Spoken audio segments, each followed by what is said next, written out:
Hello students, welcome to easy mathematics. अगर आप 11th के स्टूडेंट्स हैं और आपका एक सब्जेक्ट मैथ है तो ये वीडियो आपके लिए है। आपको हम इस चैनल पे पूरा कोर्स करवाते हैं class 11th and class 12th का।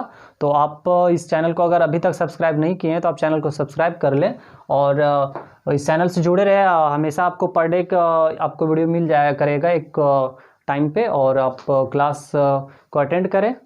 और जब भी आप मेरा क्लास करने बैठे तो आप कॉपी और पेन लेकर के बैठे ताकि आप साथ में लिखते चले और समझते भी चले।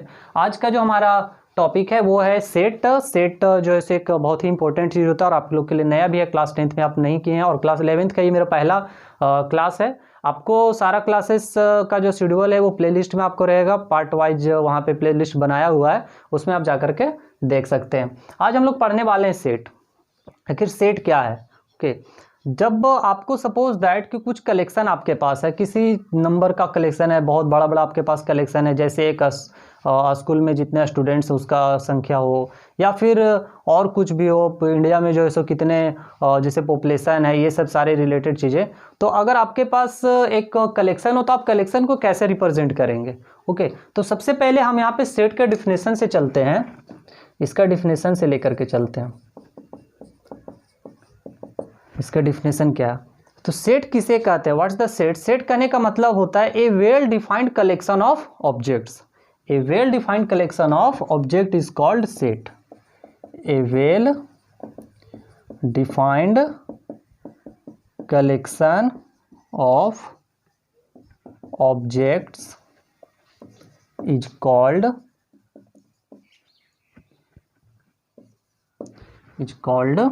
सेट।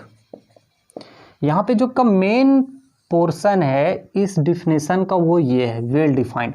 आखिर वेल डिफाइंड कहने का मतलब क्या होता है? किसे कहते हैं वेल डिफाइंड? ओके, तो वेल डिफाइंड किसे कह देंगे? जैसे हम दो एग्जांपल लेते हैं आपके पास, collection of all students of your school, और दूसरा हम एक एग्जांपल लेते हैं कि collection of good students of your school. अब इन दोनों में आपको देखना है कि क्या दोनों एक सेट है या सेट में रिप्रेजेंट किया जा सकता है। यहाँ पे हम लोग डिफिनेशन पढ़े हैं, it should be well defined collection. अगर हम बात करते हैं collection of all students of your school, तो यहाँ पे आपके पास एक संख्या है और यहाँ पे उसका एक डिफिनेशन दिया गया कि आपके स्कूल में जितने स्टूडेंट्स हैं उन सारे लड़कों का एक कलेक्शन। लेकिन जैसे ही हम सेकेंड वन में आते हैं, यहाँ पे क्या लिखा हुआ है? Collection of good students of your school. अब गुड अगर हम किसी को बोलेंगे तो क्लियरली गुड एक ऐसा शब्द है जिसको आप किसी के लिए कोई लड़का गुड होगा तो वही लड़का किसी दूसरे के लिए बैड हो जाएगा।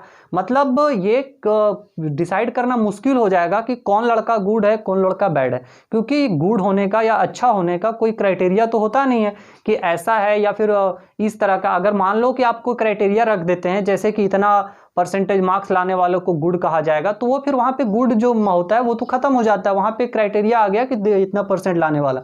तो यहाँ जो वर्ड आया है गुड, ये एक वैगू वर्ड है। ओके, इसको हम लोग बोलते हैं वैगू वर्ड।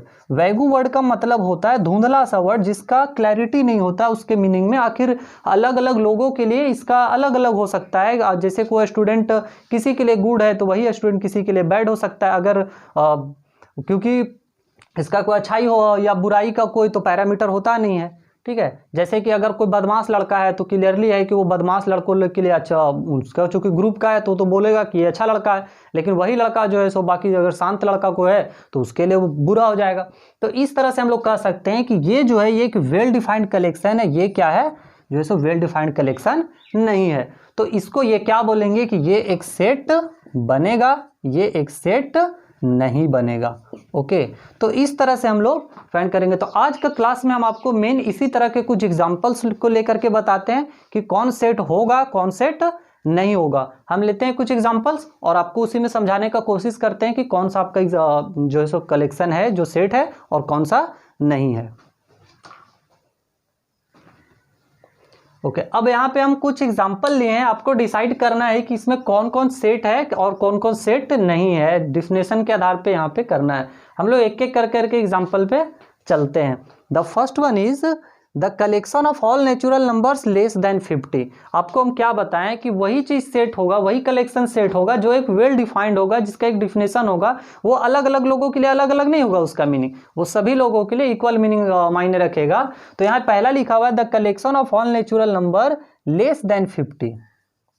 50 से छोटा जितना भी नेचुरल नंबर है उसका कलेक्शन।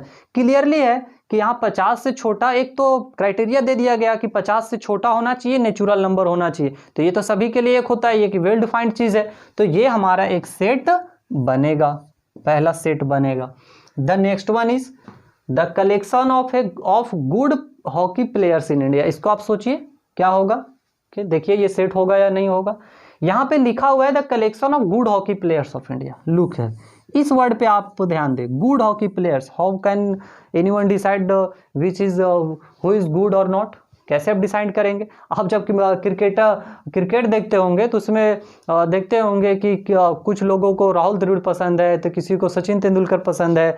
उसी तरह हॉकी में भी है कि अलग अलग लोगों को अलग अलग चीज़ पसंद होगा, है ना। कोई बोले जैसे क्रिकेट में आप लोग चर्चा करते हैं, तो अगर किसी को कह दो कि आपका कौन प्लेयर है, हो सकता है उसके शहर का एक खिलाड़ी होगा, वो तो बोलेगा नहीं भैया सबसे अच्छा खिलाड़ी यही है, क्योंकि वो शहर से होगा उसका। उसी तरह तो ये अलग अलग लोगों के लिए अलग अलग हो सकता है। तो इसको हम लोग सेट कैसे बना सकते हैं? आपको अगर कह दिया जाए कि इंडिया में जितने हॉकी प्लेयर्स हैं उसका एक कलेक्शन बनाइए, उसको कलेक्ट कीजिए, एक डेटा कलेक्ट कीजिए। कैसे आप डेटा कलेक्ट करेंगे? कुछ तो क्राइटेरिया होना चाहिए, और जब क्राइटेरिया आ जाएगा तो फिर वहां तो ये गुड बैड का सेंस ही नहीं रह जाएगा, तो ये एक सेट नहीं बनाएगा, ये एक सेट नहीं बनाएगा। अगला क्या है? The collection of all girls in your school. यहाँ पे लिखा इन योर क्लास, आपके क्लास की सभी लड़कियों का कलेक्शन। तो यहाँ तो एक वेल डिफाइंड चीज है भाई कि सभी लड़कियों का कलेक्शन होना चाहिए, उसमें ऐसा कुछ नहीं है, तो यहाँ पे क्या होगा? ये एक सेट बन जाएगा। अब आपको हम बताते हैं, जब ये तीन आप क्वेश्चन कर लिए तब हम आपको बताते हैं कि आप क्वेश्चन पढ़ते के साथ कैसे डिसाइड करेंगे कि कोई सेट होगा या नहीं होगा। तो आपको एक छोटा सा टेक्निक रखना है यार, और वो है एडजेक्टिव।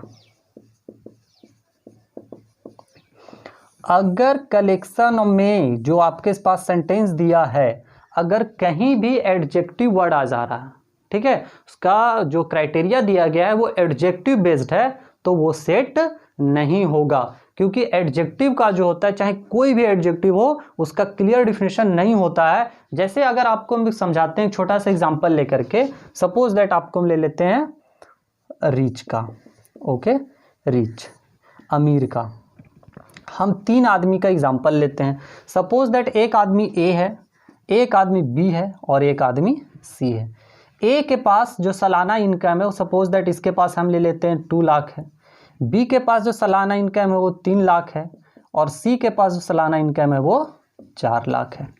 अब अगर आप ए और बी में कंपेयर करेंगे तो क्लियरली बी जो है सो रिचर हो जा रहा है ए से, लेकिन जैसे ही आप बी और सी में कंपेयर करते हैं तो क्या हो जा रहा है? ये जो बी है वो पुअर हो जा रहा है। तो एक ही आदमी रिच हो जा रहा है, एक ही आदमी पुअर हो जा रहा है। आखिर दोनों चीज यही हो जा रहा है। जब इन दोनों में हम कंपेयर करते हैं तो ये रिच बन जा रहा है, ये दोनों में कंपेयर करते हैं तो ये पुअर हो जा रहा है। इसका मतलब ये होता है कि एडजेक्टिव जो होता है वो एक कंपेयर करने का चीज होता है, ओके।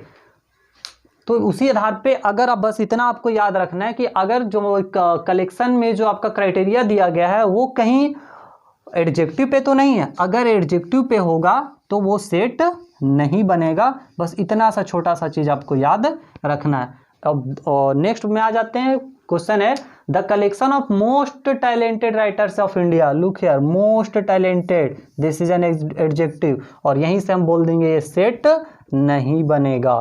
क्यों? क्योंकि यहाँ पे मोस्ट लिख दिया है, और आप कैसे डिसाइड करेंगे कि कौन टैलेंटेड राइटर्स है ना। किसी के पापा लिखते होंगे तो अपने बोल देगा कि मेरे पापा जो है सबसे टैलेंटेड राइटर है, इनसे ज़्यादा कोई टैलेंटेड है ही नहीं, तो वही उसको जरूरी नहीं कि वही जो है टैलेंटेड हो जाएगा। दूसरा आदमी होगा वो बोलेगा नहीं फलाना राइटर जो है सबसे टैलेंटेड है, वो बहुत अच्छा नॉवेल वगैरह लिखता है। तो इस तरह से जो है आप डिसाइड नहीं कर सकते हैं।